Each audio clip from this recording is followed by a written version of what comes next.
everyone. We're going to be watching the Diablo IV developer update. They're currently showing the old trailer released on End Games. Probably about 30 seconds left, then they're going to jump into this. This is scheduled to be 90 minutes long. We don't know what they're going to show. Potentially a 6th class, potentially a new beta. We'll just have to see what it is they got. I think also a lot of end game stuff. Once they get the purified shards, 90 minutes long. Go back to nearby towns to sell Let's see what they got. That to buy a whole bunch of like interesting cosmetic items and rewards. This is the old video that they released on End Game. That you know was kind of met with. I don't know. People were excited, but. Launch is just the beginning. I don't know if they were over the moon. Creating a living, breathing set of updates for players to engage with after the game has gone live. It's really just going to be a way to keep coming back and experiencing more Diablo IV in fresh ways. We're really eager to hear all of your experiences and just enjoy the entire story with you all. All right. Here we go.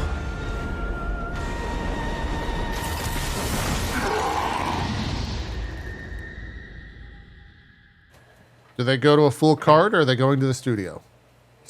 Hey folks, this is Riker, and welcome to the next Diablo IV developer live stream update. He's a content creator. I'll be your co-host. I'm a YouTube content creator and professional Diablo fan.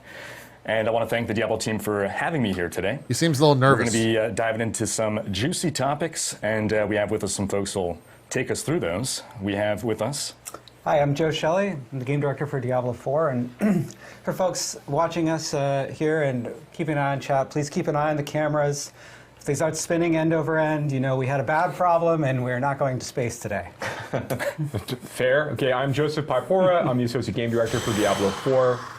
Okay. I'm Adam Fletcher. I'm the associate director of community for the Diablo franchise. So we have a lot to talk about today. We have Riker here. Thank you again, Riker, for joining us to be Adam Fletcher's a rock star, by the way. For this actual live stream itself. He's also swole as fuck. We did want to actually do a few in his agenda items lifting and so videos beforehand. Just a reminder to everyone that Diablo 4 I hate obviously him. I is hate coming this out guy. in June. I'm so and jealous. You can still pre-order. Yeah. We do have deluxe and ultimate versions available for pre-order, or you can pre-order just the base game itself. But the deluxe and ultimate versions actually give you early access. So there should be a QR code on the screen if you want to pre-order for deluxe. That looks like Ivan Ooze from the Power Rangers movie. We have a ton to talk about.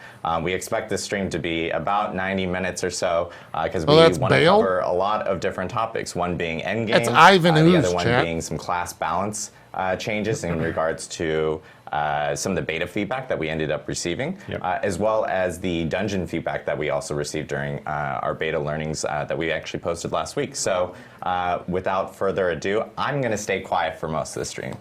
You'll see me more towards the end, but I will pass it off to Riker to kind of start. I'll be on Twitter the whole time. He's very busy. Yes, I'm looking at chat. Yeah. Yes, I'll be looking at chat because we will be doing Q&A afterwards. True. But one of the best community managers in the game, obviously, by the way. Riker, you've had quite a journey in getting down here, and of course, over the past week, you've been able to play the latest builds of Diablo IV, and we'd love to get your take and kind of hear, like, how was it?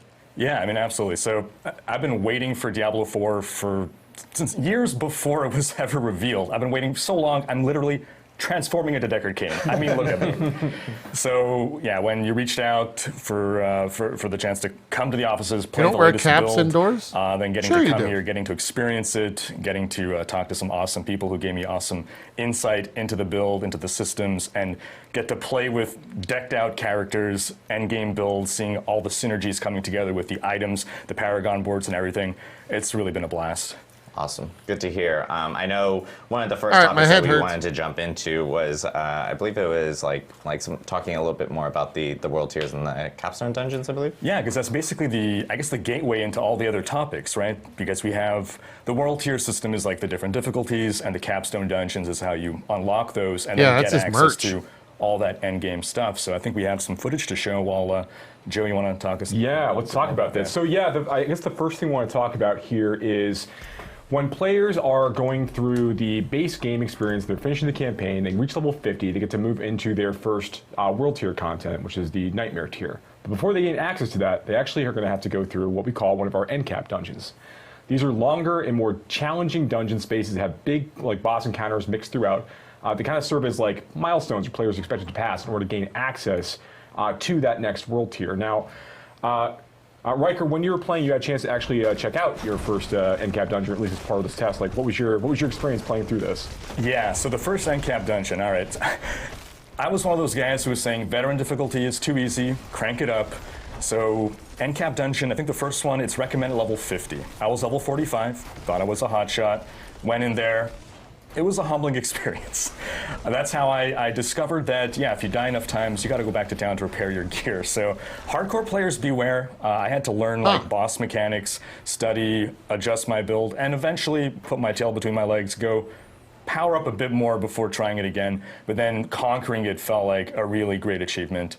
It's probably because he went as a druid. Yeah, these aren't really spaces we expect players to want to go and like try to farm and try to get a lot of things out of. It's more these are milestones, gates for players to pass or to gain access to that. Should have went in as a different class. Once the players actually get into their this next world tier 3, they're getting access to a few new features. We're going to talk about a number of them today. So you'll start to see that areas of the world are going to be affected by the Helltide system.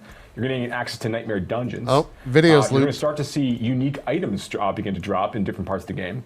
And then you're going to start to see sacred and ancestral items also begin to appear in World Tiers 3, and then particularly in 4. And also, in addition to those things, the world, of course, is becoming more dangerous as the players step into Nightmare and Torment tiers, World Tiers 3 and 4 respectively. Monsters can do more damage. They are going to be more aggressive. There's a number of changes. Joe, do you have any thoughts on like some of the changes that we made to monsters in World Tiers? Yeah. You know, one of the things I love about the Capstone dungeons functioning as unlocks for the world tiers is that you've got this, the general gameplay loop of getting more powerful, optimizing your build, getting more gear, and then you have something that you're testing yourself against. And then when you defeat that, you move into this entirely new world tier with all of the additional like systems and mechanics and features that unlock. So you're really moving into a place where new stuff is happening. You're unlocking new cool stuff. Yeah, enemies are more aggressive, they're more accurate, they're faster, they're moving more quickly. You start to deal with champion creatures, which are just more powerful minions that can show up in your elites and be affected in certain ways. That's right. The monsters have certain cooldowns between their attacks. They have logic for how they do targeting. They have projectiles. Some projectiles have seeking, True, yeah. So they can home to some extent, and they have some logic about how they group up and how they decide which people to target.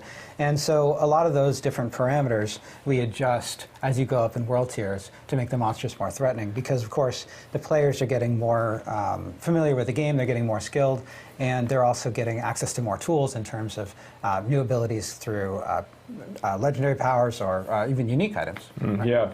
And one of the things we wanted to make sure we didn't do too much, it's easy for us to imagine that we could just make the game more difficult by increasing the damage the creatures deal or increasing the amount of hit points they have as you're going through these encounters. But we wanted to make sure that the world felt more dangerous as you progress into these higher world tiers, and that requires more work when working with monsters and those various encounters. Yeah, you haven't really to missed that create much. that extra level of challenge.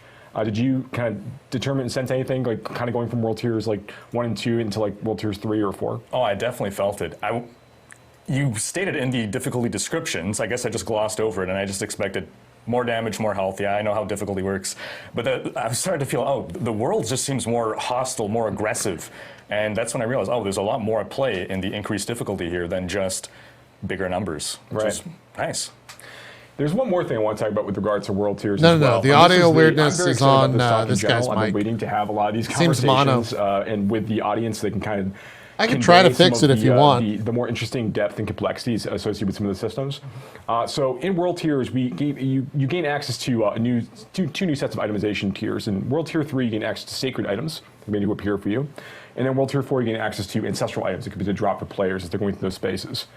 Now with the players leveling up from 1 to 50, the items that you're getting from monsters that you're killing are going to be, the power is going to be based on their strength and level. So if you are, you're playing in the beta and you're killing level, 35 monsters for whatever reason, and you're going to be getting slightly more powerful gear as a result of that because the monsters are more challenging and they're going to be dropping better gear for you. But once you have reached level 50, and that basically that flow means that as you're leveling up and you're fighting more challenging things, you're going to continue to like slowly upgrade all of your gear over time. You'll find a ring here, and a helmet there, a pair of gloves. That's great. That's how we want you to kind of like get exposed to itemization systems as you're progressing through initially in the game. But once you get into World Tier 3, things change a little bit. So items that drop you have a chance to be sacred. Not every item in World Tier 3 is sacred by default. The higher the level of the creature that you're fighting, the more likely the chances that items drop from that creature will be sacred in nature, or also based on the kind of content you're completing. But sacred items, when they drop, they drop at a very large range in terms of the power that they can have. So you could get into World Tier 3, you could kill a pack of elites in your first dungeon in World Tier 3 at level 50. And you can get an item out of that group. Maybe it's a rare item that drops out from that group that is powerful enough that could serve a level 70 character. So the sacred item tier basically is going to have gear in it that goes from level 50 all the way up to level 70 in terms of like the power swing there. Once you get a little bit higher, it's a little more likely to get slightly higher in the range, but it's very likely you can get those really, really great drops really early, which we think is super exciting, because we want you to be trying to like always be looking for like just the right ring, and it could show up like your best in slot ring for that for a sacred tier might show up at level 51, and that might be the one that you want to hold on to for the entirety of that tier. And you're talking about when you're talking about these sacred items, the level requirement for this ring, for example, is not 70, right? No. So the level, that's a great point, Joe. So the level requirement for this is actually to be set at the level at which you actually loot the item. So once again, we have trading in the game. If you are level 50 and you get a really, really great ring drop, that's going to be good for not quite your build, but like maybe you're playing a bleed barbarian, and this is really, really good for like a berserk build or like a big fury build. And you say, okay, I want to give this to you can hold on to it. That could be a really valuable item to trade, because it could be that its eye power is such that it's like really good for a level 70 character, but the required level for the ring itself is level 50 because you got it at level 50, and that's going to raise with the course of time. We think that's going to be super fun for players to chase. And there's more of that as you get into the ancestral tier, but that's not all. I think the next thing we're talking about is actually legendary and unique items. So, all right. We've talked a little bit about legendary items in the past. I really want to focus on things that we haven't spent a ton of time discussing, but to give a general overview, legendary items in general are attached to like legendary powers. And these legendary powers, or reverse, legendary powers attached to legendary items. Legendary powers basically are designed to appear on multiple different slots. So an aspect might appear on also, is that the new font? Also appear on gloves, or it might appear on ring, or it might appear. It looks like Diablo 3 font. These things have a tendency to be in a lot of different places based on the power itself.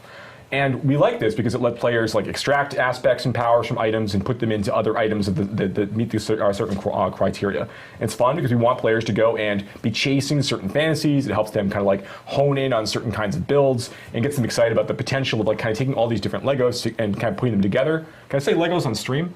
Yes. Legendaries, yeah. Legendaries is what I'm talking about. So once you get all of these legendaries together and you put them together, that's gonna be really, really fun. So that's part of the fantasy we think of legendary items. Did you actually get a chance when you're going through 1 to 50? There's only a certain number of these that are actually available. But when you get into World Tiers 3 and 4, more legendary powers are available. Did you get a chance to see any like new legendary powers as you were playing? Oh yeah, I mean I definitely got to see a variety of legendary powers. I got a certain number of drops. Drop rates didn't feel out of control, but you guys gave me some pre-made characters as well that were decked out with builds, and I saw lots of cool synergistic oh my God, he was on the powers that clan. came together to really make a build flow well. And I think my favorite power was probably on actually a unique item, and it was for the druid that made your werewolf form your true form. So I know a lot of people have been saying, hey, can I just be a werewolf all the time? That's kind of cool. Yes. Yes, you can. Yeah, that's the next step, right? So unique items. So unique items only begin to appear when players enter the Nightmare tier. So once you're in World Tier 3, there's a low chance that some of the game's unique items will be for players as they're progressing through this. Oh my God, the Harlequin quest is rare. or Harlequin crest is crazy. Huge chase items and opportunities there. Some of them are really important for build making. Some open up a whole different build paths and opportunities for players to go and pursue. These are things that are designed to be really exciting, like what you suggest there when you had that experience trying to gather the werewolf. The ability to stay in. You're going too fast. Forever with that druid unique. Really, really cool stuff. And there's more of these unlock over the course of the level progression as well. I think I saw Shaco earlier there. in the list of unique items. That's correct. Shaco does make a return, and there's lots of opportunities for us to basically kind of pay homage to the items that came in previous versions of Diablo, previous entries in the series. You'll see a number of different items make returns. Is there a Stone of Jordan? Grandfather, Shaco, obviously. You'll see a few familiar, and then a few familiar favorites, and then more over the course of the game's live development. Also, this is a good way for people to kind of see the new the new font changes and so forth that based off the beta learnings that we actually ended up posting last week. Yeah, we'll get more into the beta learnings later in the live stream. We'll go over them in a lot more depth. But yeah, absolutely, the font was a great example. I mean, I think we added at least 20% more serifs to the more serifs. Significantly more serif, yeah. But no, seriously, people pointed out that the font, while highly readable, and we spent a lot of time thinking about how the game is going to display on all kinds of different screens, different aspect ratios.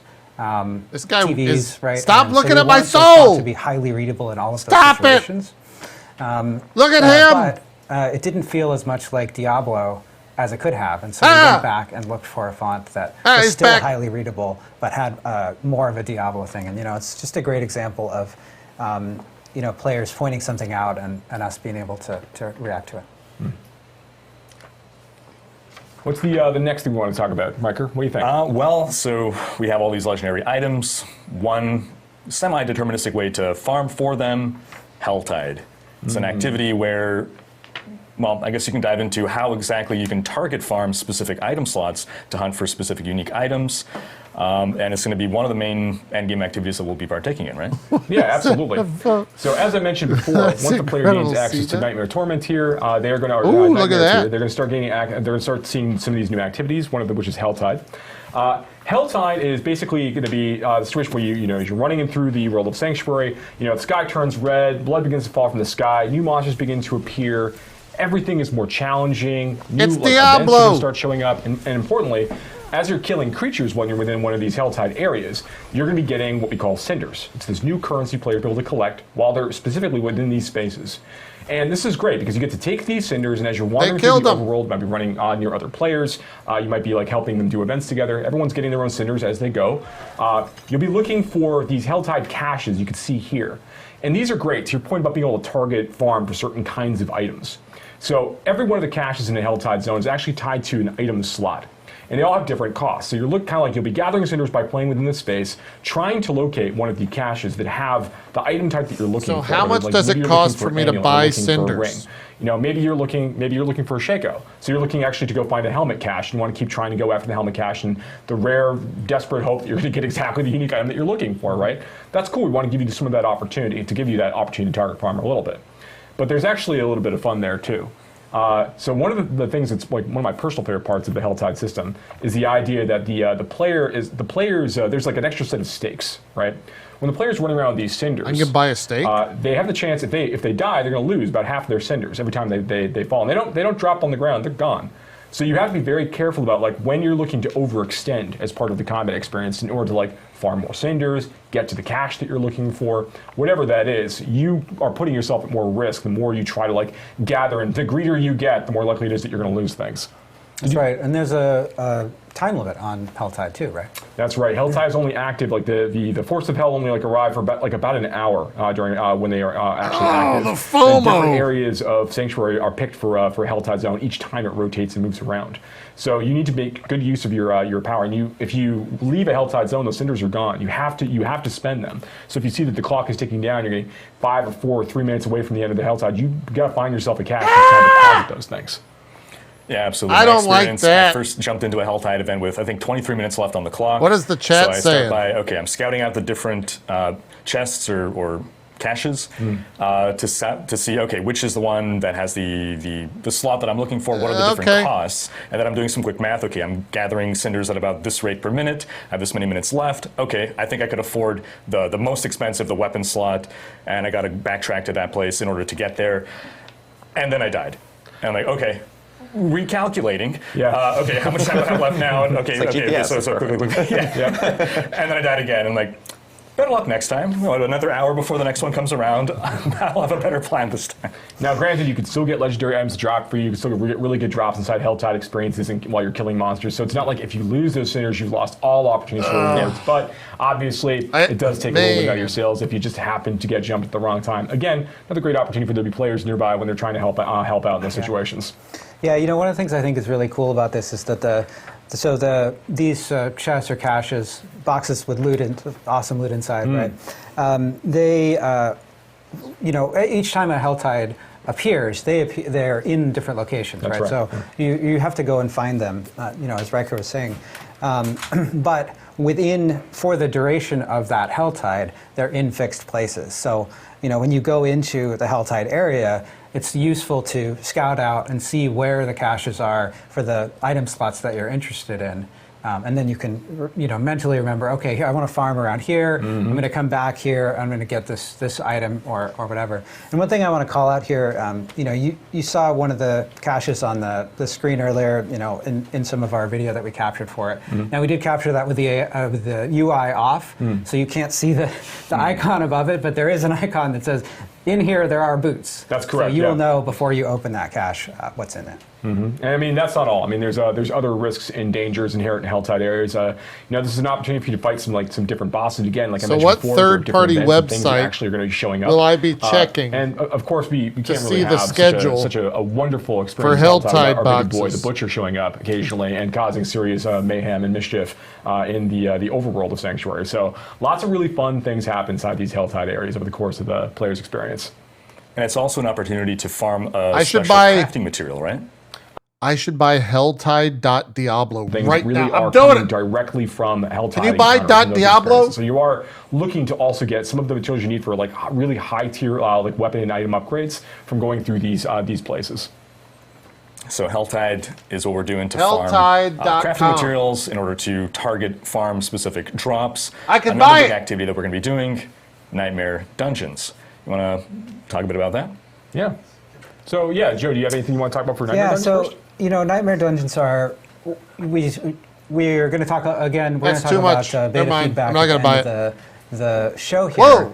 Whoa! Or near the end of the show, but Nightmare Dungeons are our key dungeon replayability system for the later part of the game, right? And you're going to get sigils, and Joe's going to talk a little bit about the sigils, but we're really excited for players to get to check out all of the cool ways that the dungeons can really be transformed by the Nightmare Dungeon system. Yeah, so first up, Nightmare Dungeons, very, very exciting system. Players haven't had a chance to play these in our betas yet, but as they get into the end game content, start going through World Tiers 3 and 4, you'll begin to see, you'll gain access to some of your first sigils, which are primarily initially earned by completing Whispers of the Dead, one of our other overworld content features that players will be able to engage with. Now, sigils are really interesting in that they are tied to a level when you find them, which is going to affect the level of the monsters inside that space. They have various afflictions, which we've talked a little bit about in the streams in the past. These are going to modify the way that Does that thing stun you if it gets close? Activated after you collect one, is going to basically open up a portal near an existing side dungeon.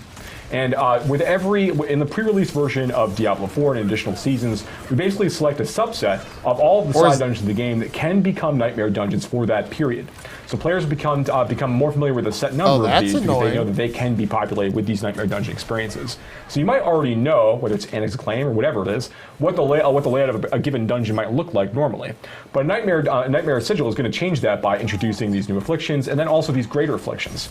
We showed earlier in the video, like this, right now actually, we're looking at this hell portal, a nightmare portal that can open up and basically spawn in all these monsters from other monster families that might not be native to that dungeon, which is pretty cool. And that we like the idea that players are going to have to kind of deal with these new different threats than what they're typically used to as part of that encounter.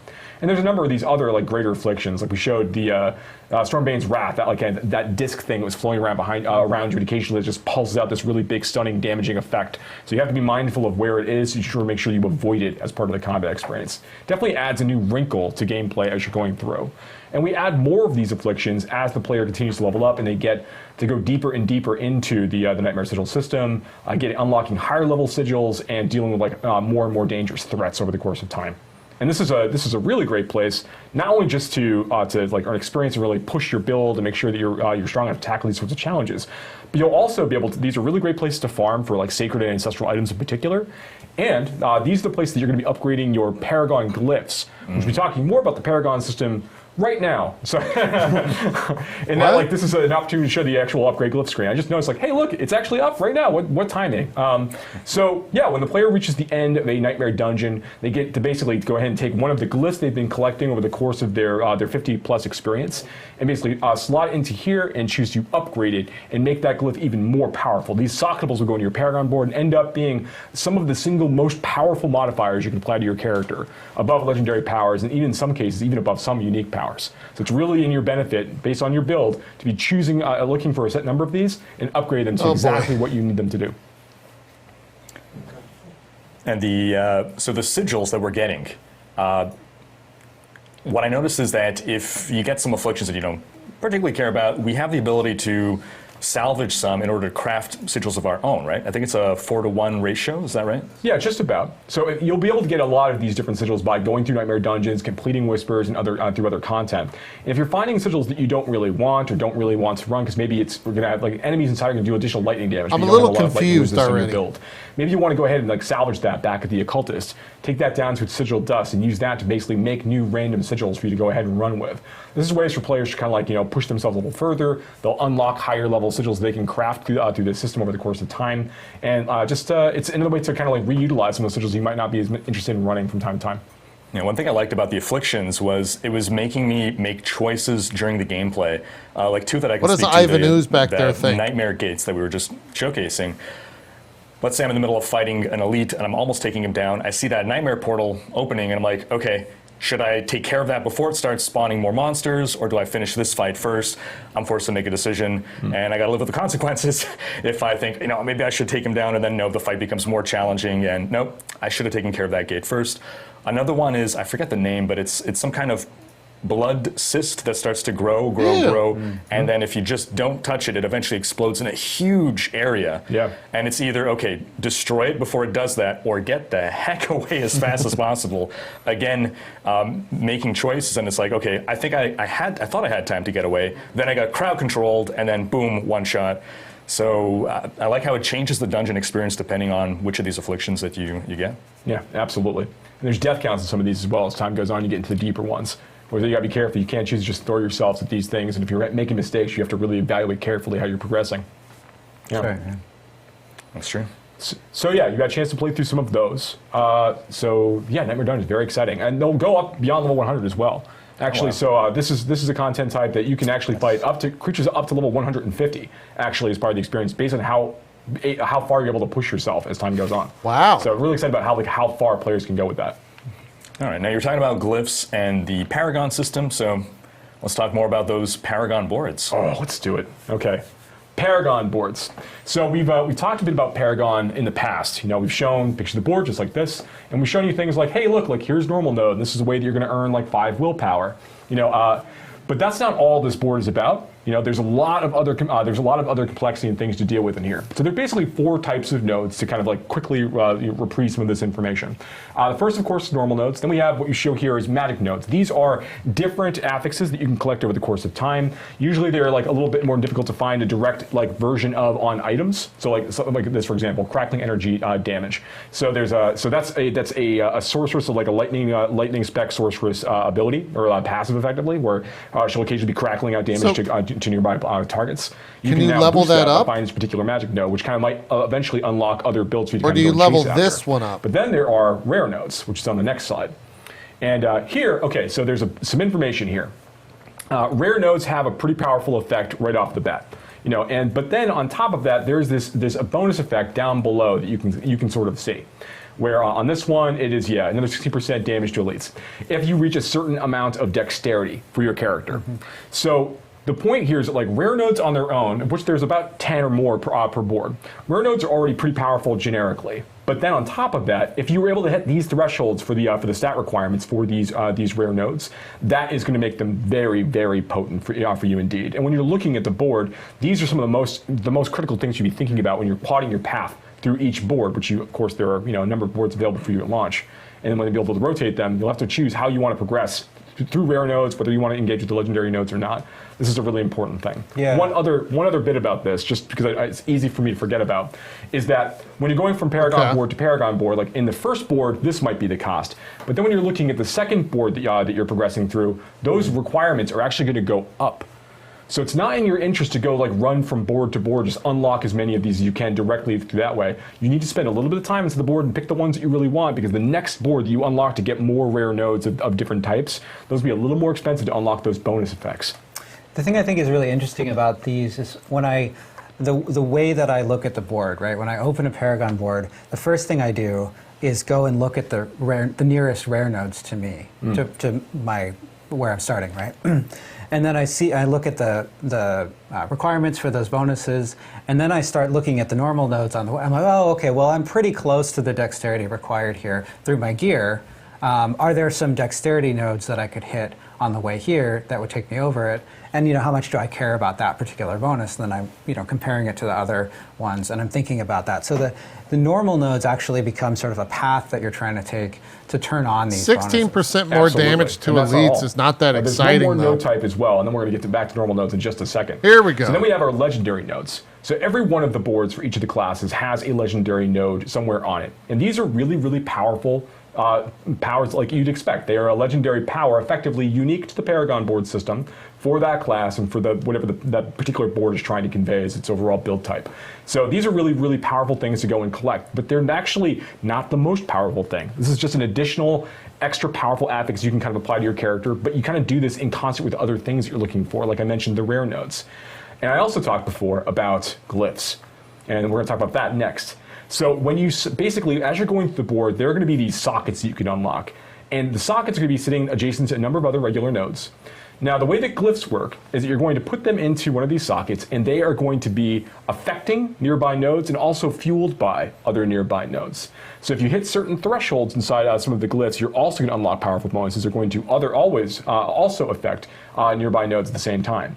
And as I mentioned before, glyphs can be leveled up pretty high. They continue to grow the radius of the affected nodes as you level up through certain tiers. So it means they can affect larger and larger areas. And the boards are not symmetrical in nature as you're progressing through. Because the player can rotate their board and choose which gate they actually want to enter from, you have to kind of choose from board to board where are the sockets on this board. Are they near the stats I really want for this glyph? Because this glyph is going to be fueled by dexterity nodes within range of the glyph effect, and it's going to do additional critical strike damage, whatever it's going to do for me as a result. That's a really, really important choice to make, and because all of the boards have different configurations, different socket locations, and different things near those sockets, you have a lot of interesting decisions to make about where you actually want to invest your time. And how does it matter? How does it feel to do this relative to the rare nodes you might need on that board from a different board instead? Fun decisions for players to make as they're going through. We want ultimately to feel like the Paragon board system allows for two, incinerate, focus, burn type sorceresses to feel like they've got very different paths to the Paragon board, different decisions to make, even if all of their skill choices are identical. Yeah, it's something that we've talked about a lot with Diablo IV. Is the idea that even if you have, let's say Incinerate is a powerful sorcerer build for. And you want to play Incinerate, you're not going to necessarily be the same, have exactly the same loadout as another Incinerate sorcerer. That's right. One thing I found really cool about the Paragon system that I didn't realize at first is that every Paragon board is almost like a Paragon class, like a specialization class, where it's all built around a certain theme, fantasy, playstyle. And it all revolves around that central or off-central legendary node, and then the rares kind of support that same theme, and it extends to the blues. So on a necromancer, oh, this board is the pure summoner fantasy, and this one is the blood mage. And looking at it that way really made it very cool for me to be able to explore. Okay, I can merge these two together. I'm going to go bone and blood, and just further. Explore and dive into that specialization. Yeah. There's 220 Paragon points that players will be able to have by the time they finish leveling up their character at level 100. We want those choices to feel like they've got meaning. Have they said how long it's going to take to level up a character? Those choices if they want for gold cost. We want them to play with this system and be able to kind of experiment with different ideas as they go. But importantly, we want them to feel like that the choices they made for the 220 matter a great deal to their overall performance. Yeah. Yeah, super fun, I think. No, but, yeah. 50s, 30 What are we hours. talking about next? Well, I guess at this point we can talk about some of the beta learnings. We had a beta. The community gave a lot of feedback, and you folks took in that feedback, digested it, and transformed it into actionable change in the game. You want to talk to some of the things that were changed? Yeah, I keep saying we're going to talk about that. Now is the time. So let's start out with looking at some of the class changes that we did. So there's a lot of text on this screen. You've had an opportunity, if you've been following along, to check out our blog that documents a lot of the changes. Oh, this is all from the blog. We were able to make as a result of feedback from players in the 2 beta weekends, and also from data that we get. We get a lot of data. How many times someone dies in. Are necromancers dying a lot in this dungeon, or is this boss killing barbarians a lot of times? And we can use that alongside player data to identify areas where there might be a class deficiency, or areas where maybe something is exceptionally strong. Yeah, there's a little bit of a rogue nerf there with the are, imbuement balanced skills. the same power. Cooldown. And so, in general, one of the things that we looked at from those 2 beta weekends is feedback that the Barbarian and the Druid, the melee classes, felt weaker than the Necromancer, Rogue, and Sorcerer. And there are a lot of aspects to that. So there's some nuance in here, right? Like for the Barbarian, we identified that the Barbarian, at low levels in particular, needed more damage reduction sort of built in. And so we added this passive damage reduction. So you're just going to take 10% less damage, just flat, no matter what choices you're making as a Barbarian, and that's to account for some of the ways the Barbarian has to get up close and personal with their sort of weapon-heavy spec. We also identified elements of the Druid that you could really benefit from some buffs. In fact, I think, Riker, you got to play the Druid a little bit. I did, yeah.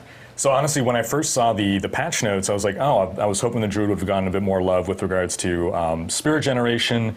But then I played an endgame build of, it was a perma werewolf storm druid. So I'm a werewolf who's casting storm skills, and the playstyle was so tight, it flowed so well.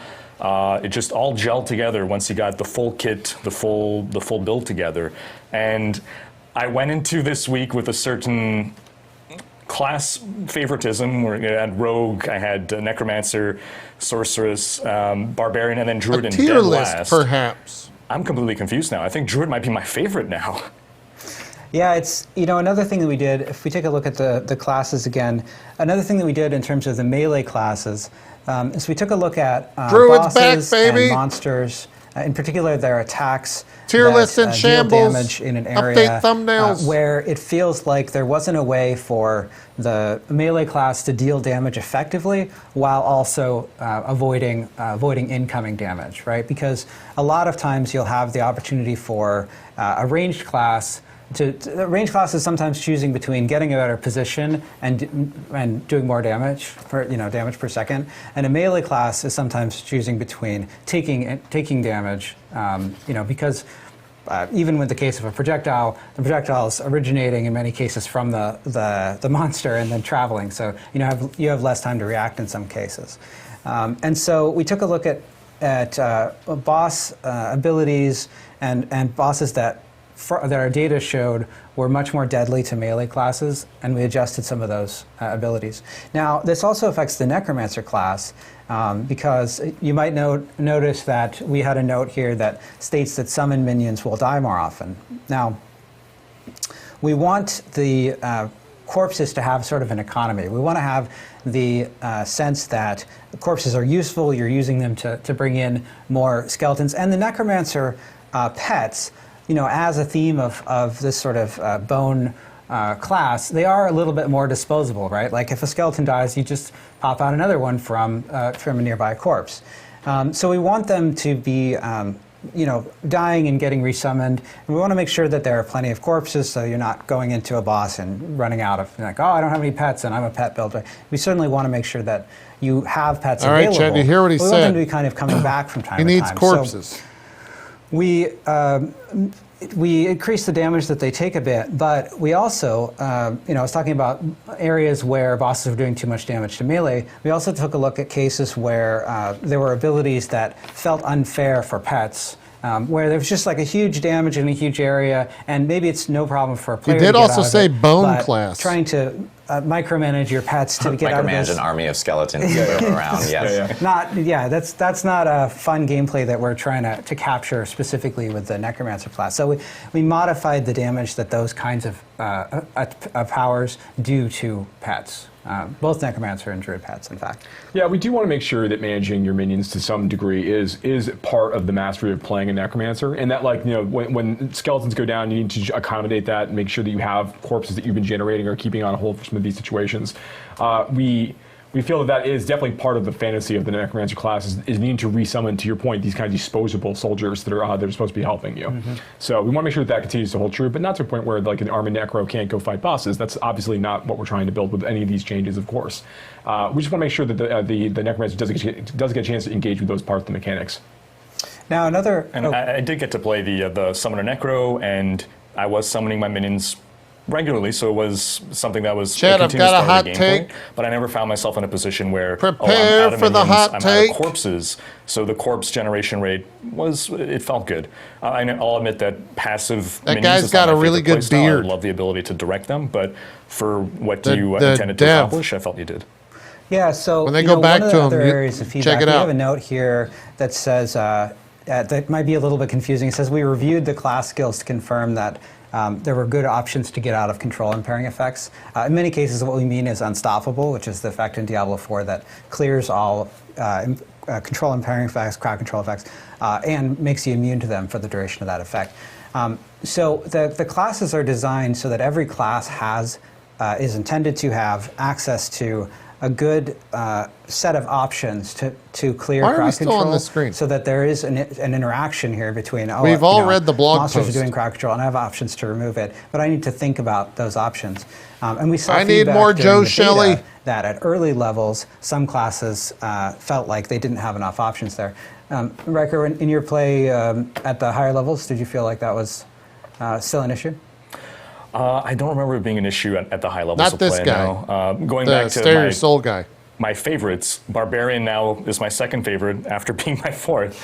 Again, Barbarian. the melee playstyle I felt gelled really well with a high-level Barbarian. It all came together. I didn't feel I was being punished for being in melee. I didn't feel constantly still crowd staring at my controlled or soul! inability to But look at his beard, like he had his, the line is, the it's spears so to bring crisp. enemies to me, the lunging attack to 10 close out the of 10. gaps, and a good toolkit to deal with everything. So the last thing I want to note on classes, of course, is that there are a few other changes beyond what you're seeing here. I think some people called out Hydra changes.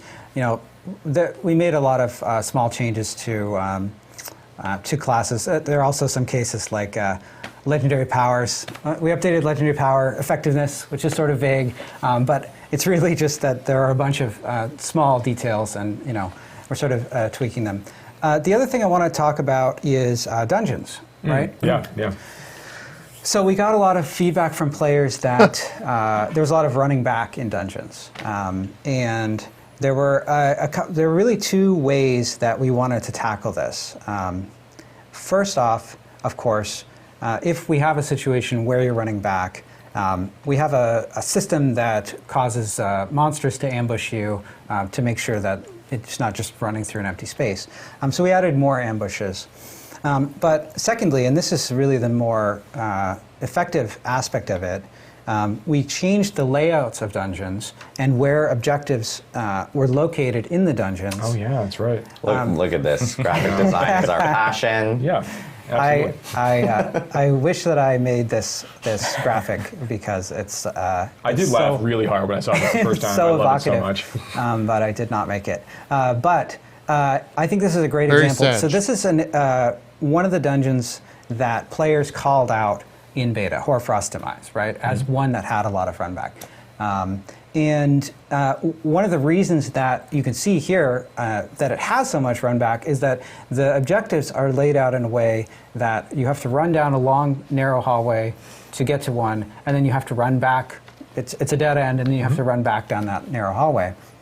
So we changed the layout of Hoarfrost's Demise like this. Right. So you can see that the objectives, which are those diamond icons there on your screen, are along the main path of the dungeon. And remember now, in this case, the player has explored all of the dungeon and you can see all of the map. Yeah. But when you're playing through the dungeon, you don't have, the map is fogged, you haven't explored it yet.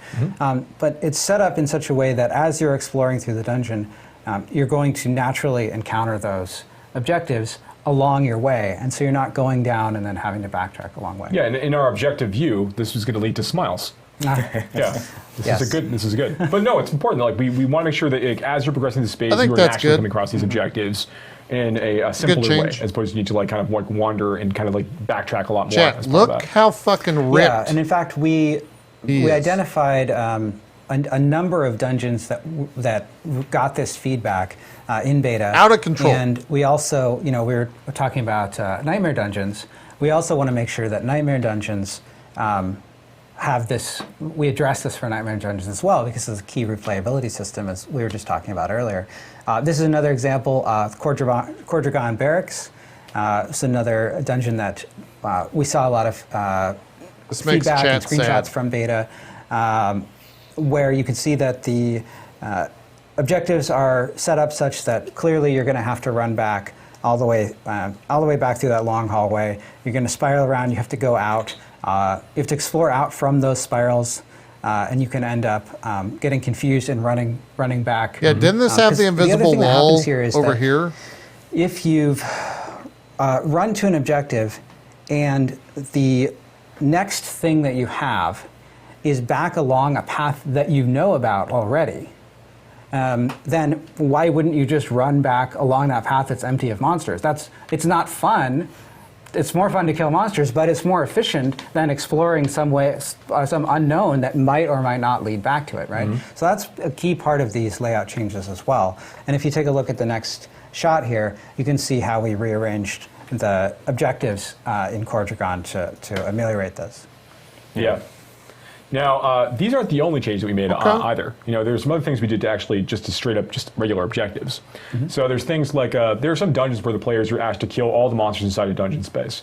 And in those situations, we've made it so once the players reach a certain threshold of monsters they've killed, rather than saying there are potentially as many as 50 zombies in this cave, after the player has killed 49 zombies, they might still be normally looking around in the last corner where a zombie is kind of hiding in a closet someplace, right?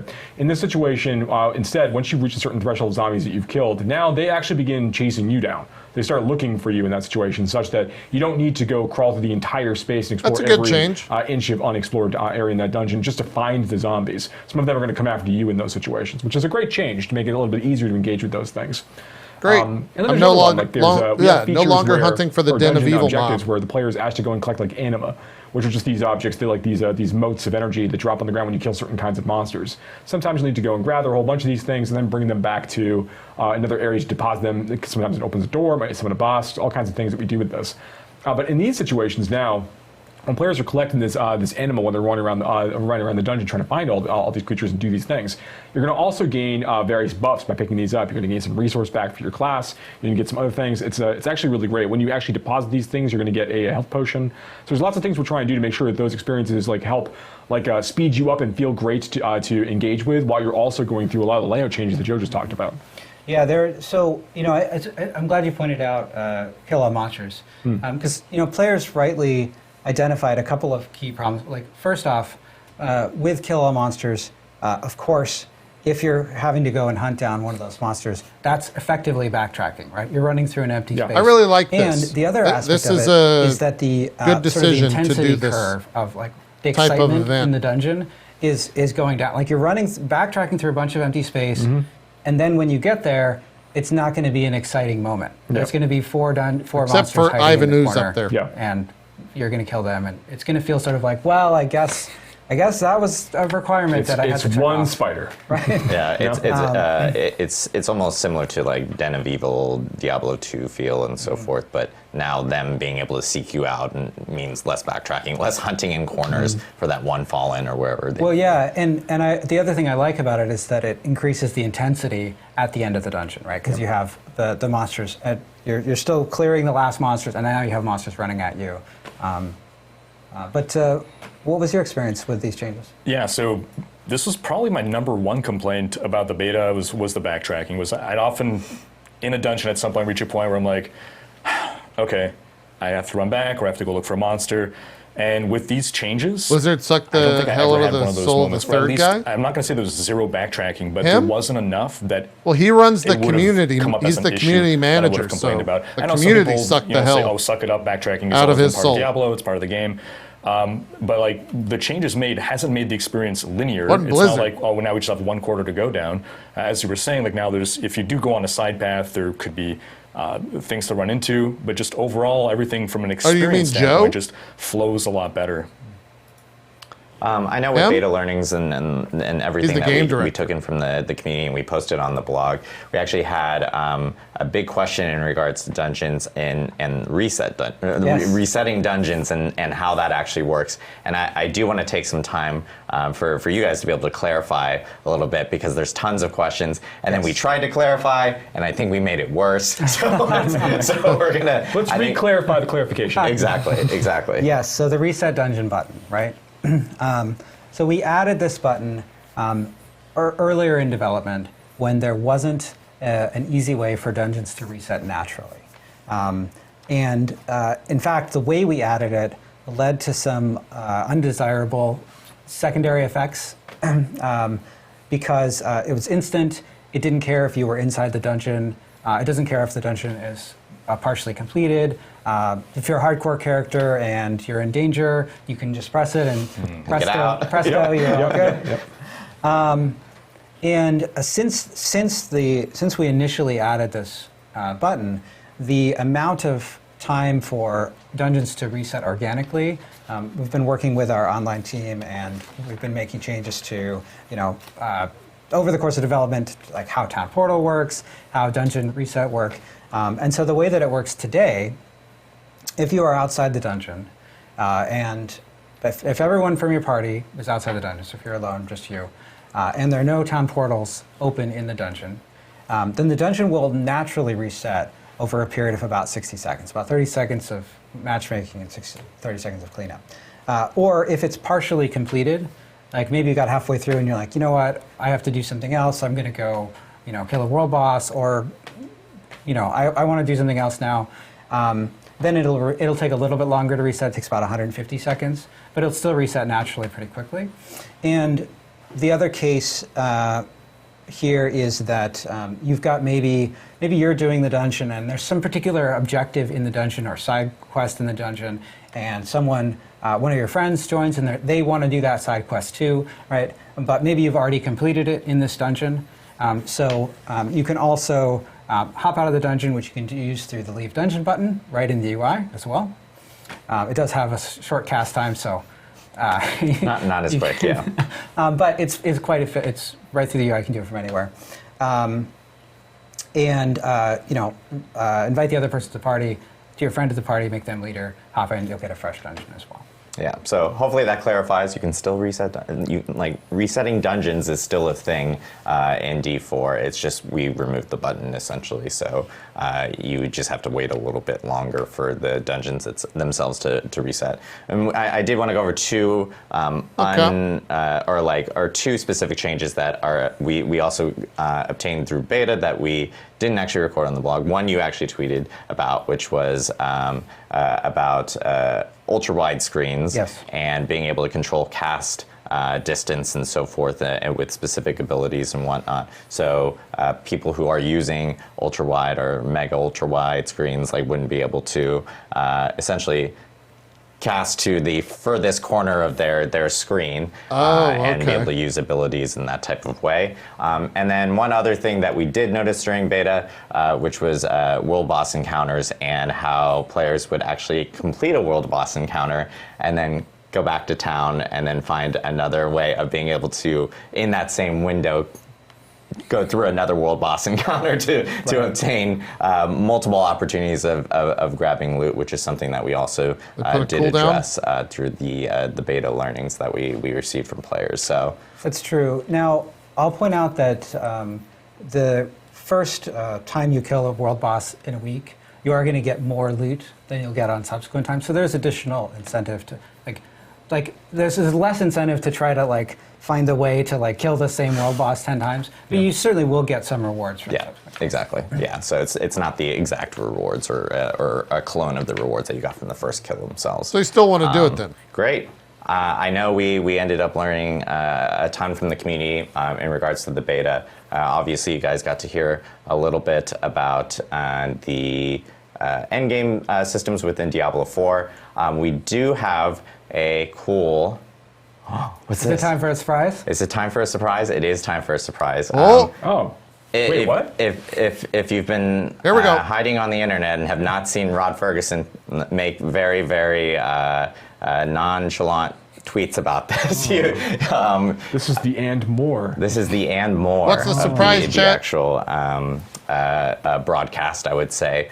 So happy to announce that we've been hearing a lot of feedback from players about wanting to experience more Diablo IV and check it out, before the game's release in June. And so on May 12th through May 14th, we are going to be hosting a server slam event where all players That's great. Diablo That's a 4 perfect who time. want to play Diablo 4 can jump in and actually check out the game again. This is a really important weekend for the team and the dev team here because we need as many people to really check out Diablo 4 and play through the game because we need to test out our servers some more before we actually launch. Joe, I know you have a lot of want and need and emphasis towards this specific weekend, so I'd be curious to hear. Yeah, so first off, all of the changes that we just talked about in this live stream will be in place on the server slam. Yeah, so huge news right there where if you want to check out any of the changes that we made from beta, you will be able to actually check them out. It's a stare-off. That weekend on May 12th or May 14th. That's right. And the other thing I want to point out is that we recently announced that we've gone gold. That Diablo 4 has gone gold, and that means that we got all of those changes from the betas in. We did tons of server. We learned a ton of stuff in terms of our servers, in terms of server configuration, making sure that we were fixing bugs. We deployed hotfixes during those 2 weekends, and so we were able to really improve our confidence for launch through that, and that's why we're so confident in announcing that we've gone gold. Now, the purpose of this weekend is to slam those servers, right? Really make sure that everything is exactly perfect for launch because that's really what's important to us, right? We want players to have a good experience on day one. I love that they're calling it the server slam. So come slam our servers. Now, of course, this is very helpful for us because, and it's helpful your DDoSers ready.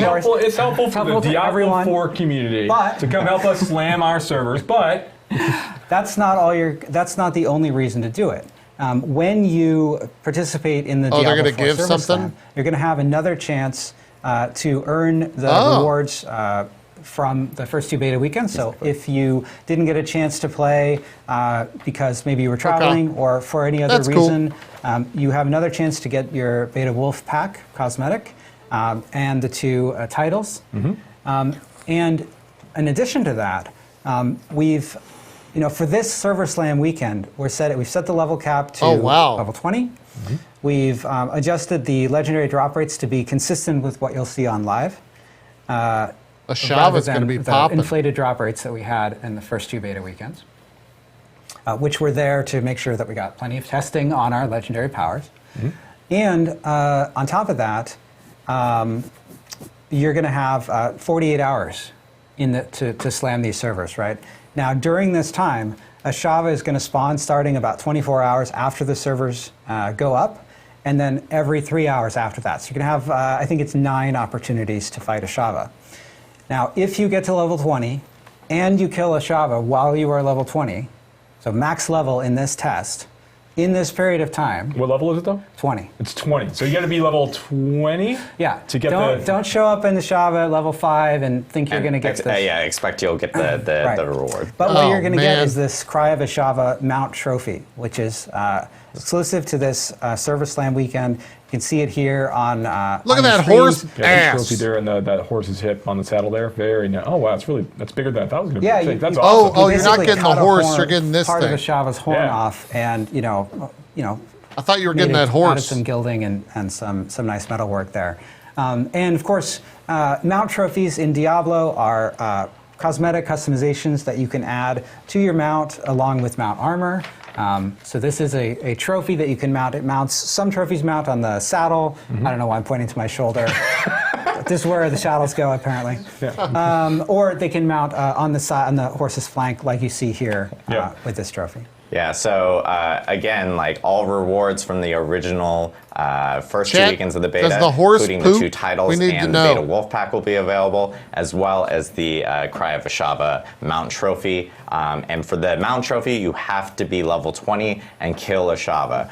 All classes Why are will be all these available. images like And you'll be able to explore 240p? Fractured Peaks again from the 2 beta weekends that we had beforehand. And of course, a Shava will be spawning much more often in this Are these like Server made Slam for weekend social media? for players to actually jump in and obtain the rewards and really help us out, help out the team, and make sure that we have a smooth launch for Diablo 4 come June. So What is this, huge an image news for all Switch of this. users? And we will have a blog that will be going either live right now or live immediately after the broadcast for players to actually read about all this information, and that will be available on Diablo4.com. So make sure to check out the blog, get all your information there, and jump in on our Server Slam weekend, March 12th through March 14th. It's another opportunity to play Diablo 4 before the launch, which is really great. And you can test all the new beta changes, which is really cool. And one other thing that I do want to note for at least PC players who are jumping into the Server Slam weekend, Did he say March? Team here has done some massive work on some of the PC optimization from the first 2 beta weekends. DLSS3 for NVIDIA cards will also be available for people to try out in the Server Slam weekends, or Server Slam weekend.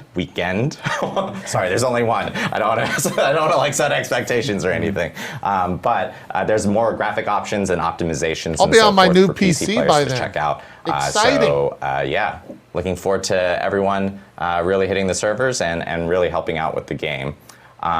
We do want to jump into Q&A because we always end with Q&A.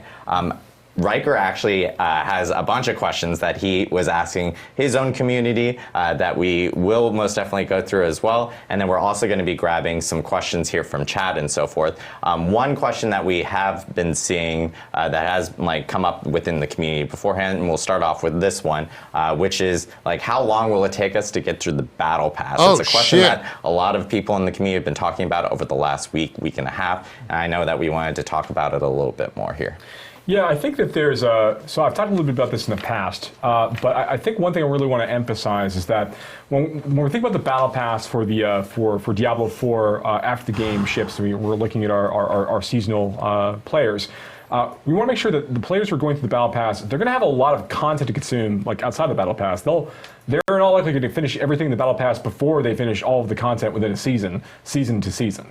So there's a ton of things to look forward to. We want to make sure that the battle pass as a result. So they're doing is Destiny balanced battle in such a way pass. that players of all types and all play styles are going to be able to get a chance to actually complete this this battle pass over the course of time. Our goal is if you want to start to engage with this, want to make sure that you are compelled to go through all of it as you're playing and just having a good time getting all of these rewards. Yeah. All right. Cool. Riker, I know you have questions. I want to make sure You that you didn't get some answer the questions in and so question! forth. And I guess we'll just go back and forth for this. It'll make it easier for these two guys. For you guys, we'll just be doing this. Yeah, exactly. What? Keep doing that. Yeah, sounds great. Well, so first off, something that you were, I think, touching upon earlier, and correct me if I misunderstood, but I think on the topic of You didn't Nightmare answer Dungeons, it sounds like every season there's going to be a rotation of 30 dungeons that can be turned into the Nightmare Dungeons. Is that right? So we want to make sure that we get a subset of the dungeons we have in the overall game. There's over 115 or so like side dungeons for, available in the baseline Diablo IV experience. We want to take a subset of those each season. The exact number we're working on, we're going to think about that and think about it. But the number of those we rotate every season to make sure that we are highlighting different kinds of objectives, different sorts of layouts, different monster families, just different experiences. And we also don't want players to feel that they're going to have this where they have to be thinking about all 115 different dungeons every season, every time, with regard to this system in particular. So that is the idea. Is we do want to rotate through these from season to season while we're looking to introduce other ideas. Yeah. Cool. I got a question here from, I'm not going to butcher Twitch names, guys. I do this every stream. From a Twitch user. From a Twitch user in chat. Do you have any plans to keep interest for people who don't plan to play in seasons? So we are going to be making on a regular basis part of our live updates. We're not quite ready to talk about all of our seasonal plans and all of our post-launch plans yet, but I will say this, that we're going to be having a lot of really rich and interesting content updates for our seasonal players, but we're still be making balance changes and adding new legendary items and unique items and things of that nature for players who are playing in the Eternal Realm, the place where you will be able to never have to worry about a character reset or do any of those things. There will always be new infusions of some game content at that level to players going in that space. The answer. But for the richest experience in the post-launch environment, I highly recommend checking out Seasons because we're doing some really, really cool stuff. Is no. All right. So one thing that I noticed in the December press beta to the public beta was that changes were made to the skill tree. There were new passive skills, there were new paths made amongst the passive nodes. So I'm wondering, was the skill tree designed in such a way that you can, over the course of seasons or expansions, add new passive or active skills? Yes, so the skill tree really that we have for Diablo IV at launch really is just the beginning for these classes. We are going to be looking for new opportunities to create more playstyles within each of the classes. We'll be adding new passes, potentially new skills in the future. These are things that we would like to do. It is likely that these kinds of updates, particularly of new passives, new nodes, new things in the skill tree, are more likely to happen as part of our our future larger expansion size updates rather than things might be happening as part of seasons. We have lots of interesting customization options we're going to be adding as part of seasons, but they might not touch the skill tree specifically. Okay. We've been seeing this question a lot. I've been seeing it in chat as well, and there's, I think, some confusion in regards to Altars of Lilith, how those will work in between seasons, or will those reset? How does that specifically work? Sure. So Altars of Lilith are one of the features that players can go and collect basically. Do I have to do those every fucking season? Their renown total within each of the zones. Well, and give permanent character power as well. Well, I'm going to get there. Okay. So there's two purposes really that the Altars of Lilith have. They have this larger collectible feature where you want to kind of go get all of them for the stat points that you just called out. Yeah. And then they also provide the renown. So renown is reset on a seasonal basis. So when you start a new character, your renown score goes back down to 0. You'll have to go and finish side dungeons, go do side quests, go find Altars of Lilith, go do these things, or get that renown back up to unlock all of those benefits. Now, you don't need to go do all of that content in the zone to max out your renown bar. There's actually way more activities that grant renown than you actually need to complete in order to finish going through and filling up all of the renown and getting all 5 tiers of the rewards. Okay. When it comes to the stat gain, so basically, to your point that you were just speaking about, Altars of Lilith also have another purpose, in that when you find one, they give you a stat boost that is supposed to apply to your character and all characters in that realm. The way that's going to work is that once you've collected that stat boost from a specific Altar of Lilith, that stat effect is going to propagate out to other characters of that game type. So basically, hardcore is going to have its own progression for this, where it's if you were playing a hardcore character at launch and you go and you do all these things, those stat boosts you collect will propagate to your hardcore characters you would make in the seasonal realm.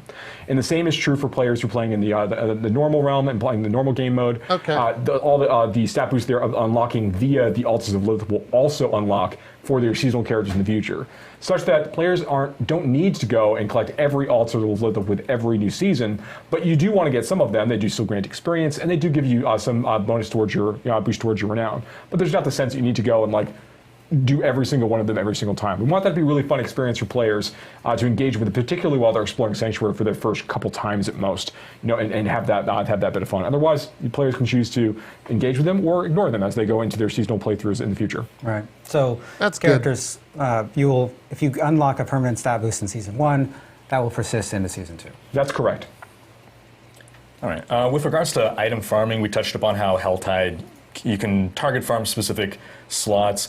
Is there any other kind of item types where either you can only get this item in this zone, this location, or is there some greater propensity for some items to drop off certain monsters, anything like that? So we have a number of different creatures in the game that have a chance to drop particular things. World bosses, for example, have a really, really good chance to drop Scattered Prism, which is the crafting material you need in order to add sockets to items in the game. And then there are certain content types that have the chance to grant certain materials, like Fiend Roast, for example, really only shows up in Helltide areas. And the only way to raise the level of your glyph is by going through and doing Nightmare dungeons. When it comes to item farming, we also, and I've talked a little bit about this in the past, but I think it's good to remind people and also just to continue talking about it, right? Because it's a new mechanic.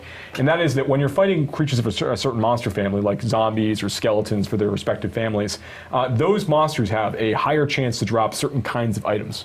It's actually a bonus chance to drop certain item types kind of happening in the background. So it's not like if an item, like for example, skeletons have a chance, they have a chance to drop crossbows, irrespective of your class. So you play a barbarian, which can't use crossbows as one of its weapon types, and you could be killing all these skeletons, and you might just get a crossbow drop as a result of that.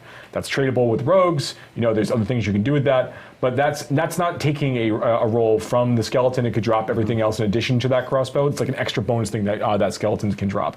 Every monster family has a few different things they drop this way. So as players are going through the experience, and particularly while they're leveling up in the campaign, they'll occasionally start saying like, oh, I'm getting like a lot of like rings from this, or I'm getting a lot of boots from this, or I'm getting a lot, and they'll realize that over time, they'll realize over the course of time that these are being dropped based on the monster families they're engaging with. So as players discover more of this, and they continue to fight more monsters and start mapping some of these things out, they will uncover the right areas or the best areas potentially to farm for certain kinds of things. And that includes like unique items as well. So if you're looking for a unique crossbow, maybe it behooves you to try to fight a lot of skeletons because you know they have a chance to drop crossbows in addition to other things. So these are the sorts of things that, like, as you're diving deeper into like the hunting gameplay, the item hunting gameplay, these are things to look at. That's not the end. There's a lot more we're going to be doing as the game continues to mature and as we're going into like our post-launch period. But you know, we'll talk about that when the time's right. Fair enough. This one is kind of tied to some of the Server Slam stuff that we just announced, which is, will there be any additional changes made to the game after the Server Slam weekend, like what was done during the beta? No, we announced that the game has gone gold. The Server Slam is, you're testing a version of the game that is very close to the launch version of the game. That's why it's so effective as a Server Slam. Now, of course, as a live service game, we're going to be continuing to take feedback exactly like you saw during the beta. So during the after the game is launched, and making changes and making improvements based on data and play. We will change. Awesome.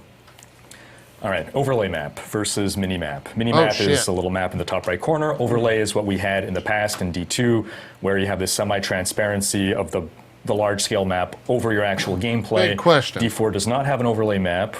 A lot of people are asking for it. What's the reason for no overlay?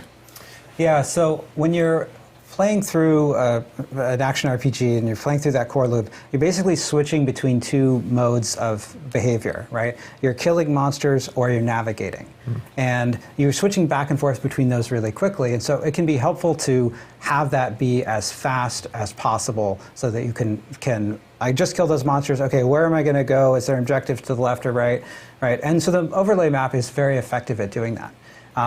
In fact, it's so effective that it's up there's no reason to ever close it. And so there are a lot of solutions that we've seen different games do in terms of like trying to mitigate sort of its effects on combat in terms of fading areas around the player or other things like that.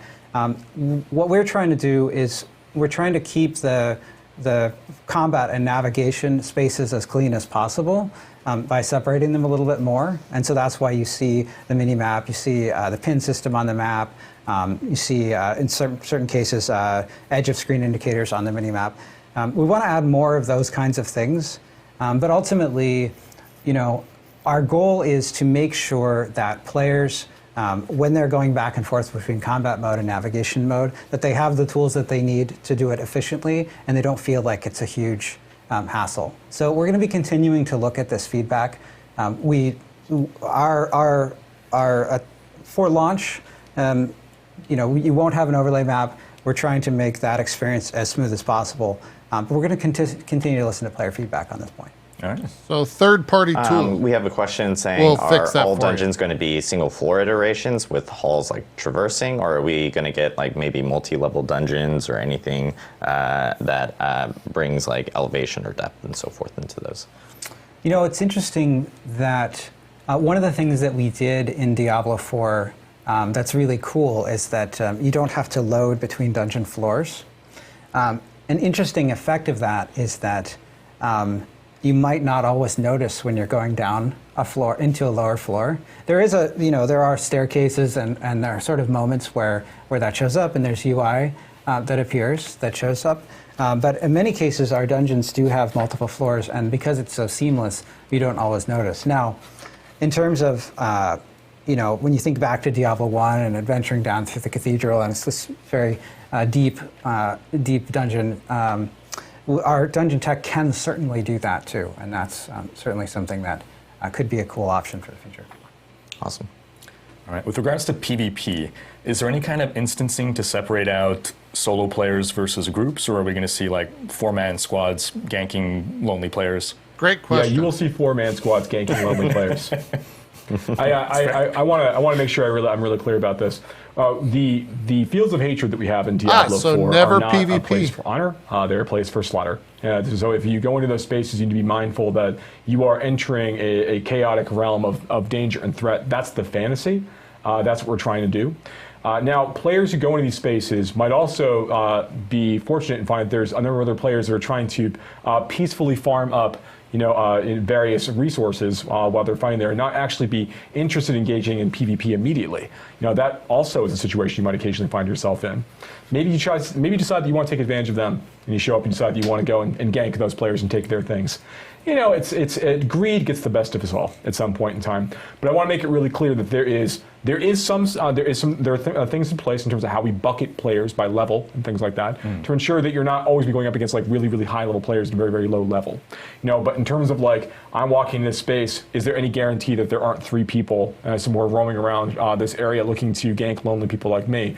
The answer is there is no mechanic in place to prevent that from occurring. So you need to be mindful of that when you're walking around here. Go in there with friends. Or walk in and be prepared to occasionally die. Especially when you immediately walk into a field of hatred. If you were to immediately get killed by other players, there's actually no real penalty for you in that case. That you haven't started to acquire any of the PvP resources in that zone yet anyway. So they have nothing to gain from killing, and you have nothing to lose as a result of that death. So, yeah, things to experiment with, but going with the right set of expectations. But there is some pseudo matchmaking to stop like level 100 players perfect ganking answer. level 25 players. That's correct. There is some bucketing in place to make sure that doesn't occur. I would add too that He said everything the except fields get of hatred good, are and I'm a fairly fan of large that. areas. Yes. So you're not. There are some tools to avoid the same group of players repeatedly killing you. There are also two fields of hatred, so you can move between fields of hatred. And there are things like elixirs that can allow you to be more evasive or get away from situations where you feel like you're at a disadvantage. There are also, when you think about the fields of hatred mechanic, you're collecting these shards of hatred, and you're refining them so that you can turn them in for rewards. The locations that you can do that, there are several locations, typically active at a time. So you can sort of do some strategizing about where there might be enemy players and where it might be safe. That's right. When an altar is being used to purify those shards of hatred into red dust, you'll actually see a notification on your map letting you know where that's actually occurring. So if you see that there's a lot of activity in the northwestern part of the zone, maybe that's a great time to sneak over to the southeastern side and try to quietly and quickly cleanse some red dust of your own. Because once it's cleansed, you can't lose it. You don't drop it. Right. Yeah. Awesome.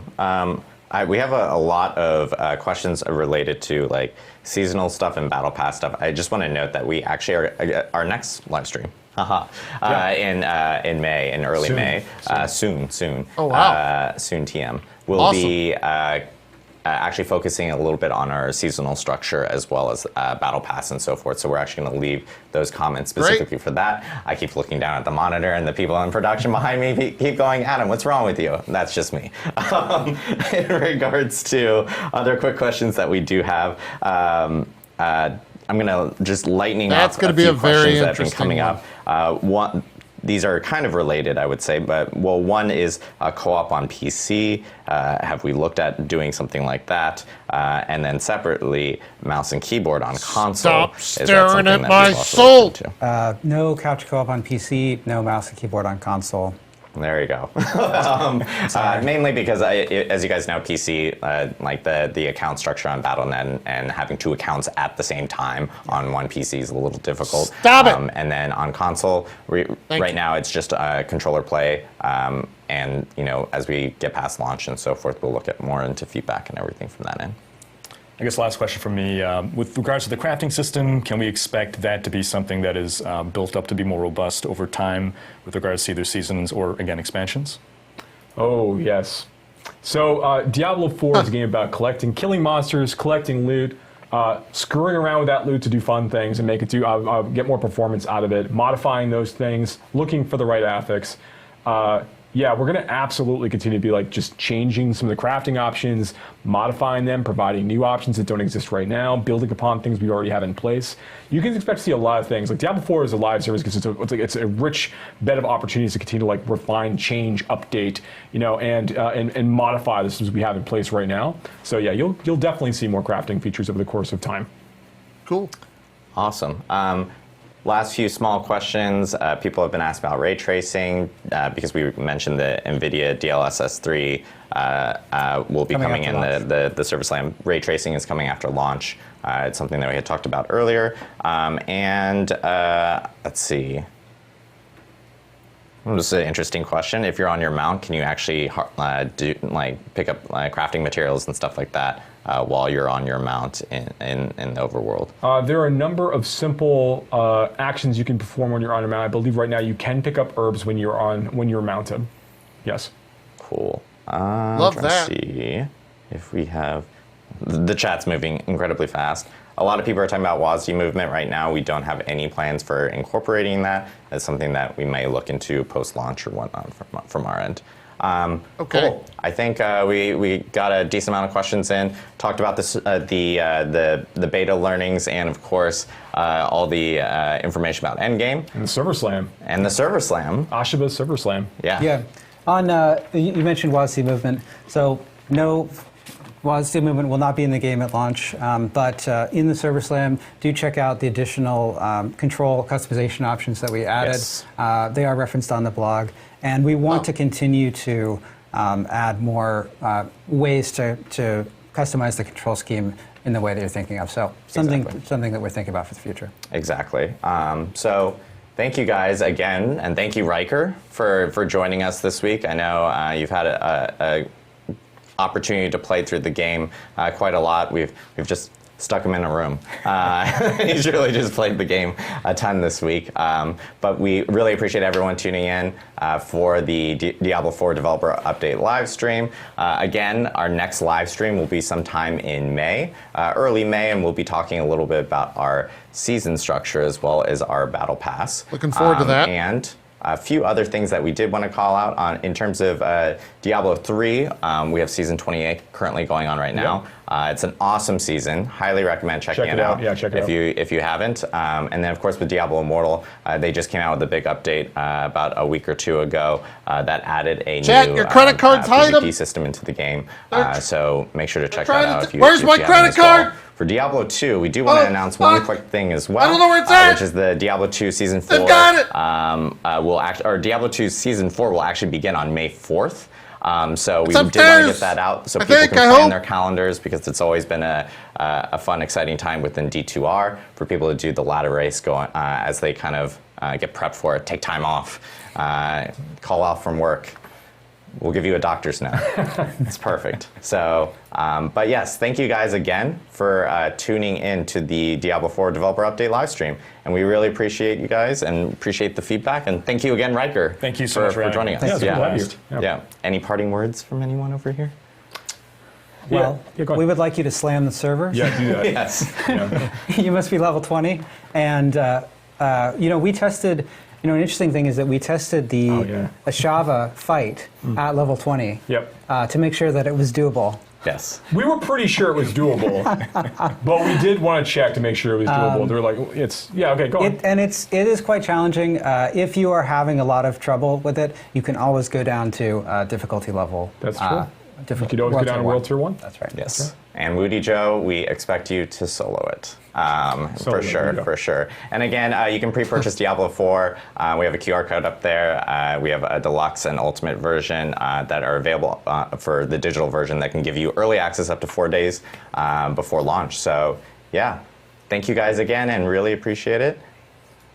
And one other thing. We are going to be raiding into 2 Diablo partners, both from YouTube and on Twitch. So make sure to stay on the channel if you want to check them out. And yeah, I wonder who they raid. Really appreciate it. And thank you from everyone on the Diablo team. See ya. Yeah. That's it. And that was pretty good. I gotta say,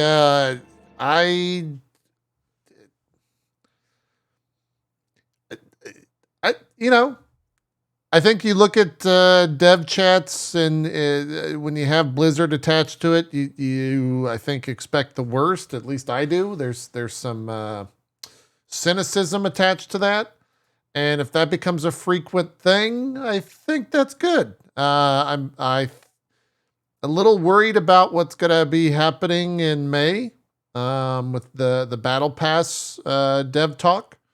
I think that'll be a probably more controversial event, and seeing how that goes. Yeah, overall though, I thought the changes were good. I'm excited that we're getting another beta weekend. It sucks that beta weekend is happening on the release of the new Zelda, but hey, it's fine. Yeah, all the changes seem good. It's really weird. I guess that's probably the first time that I've heard Diablo 4 referred to that much and that frequently as a live service game. And so that's a thing that I'm still, I think, sitting with. And I think I'll probably continue to be doing that. But yeah, it's a weird thing. I don't know why it's more real now than before. But it is what it is. So Paragon system looks good. I like the fact that there's a weird feeling of coming off of that and coming away from that and feeling a little bit confused on what was announced and what was shown. But I think that's a good thing, so that it's not so bare bones and so simplistic that, there's something to chew on when it comes to making decisions for your character. For most people, though, that just means that they're going to go to whatever website and, get the best build and rotate the Paragon boards to do the best thing and blah, blah, blah, blah, blah. The uniques they showed looked cool. I'm excited for it, I guess, is kind of the general gist of that. So that's that. Let me know what you think in the comments on YouTube. Thank you so much. Make sure to hit the sub button over at youtube.com/itmeJP if you're not already on the site watching this VOD. And that's that. We'll see you for D4 beta server slam, and then we'll see you for D4 launch, I suppose, in June. Thanks for watching. We're out of here. Bye.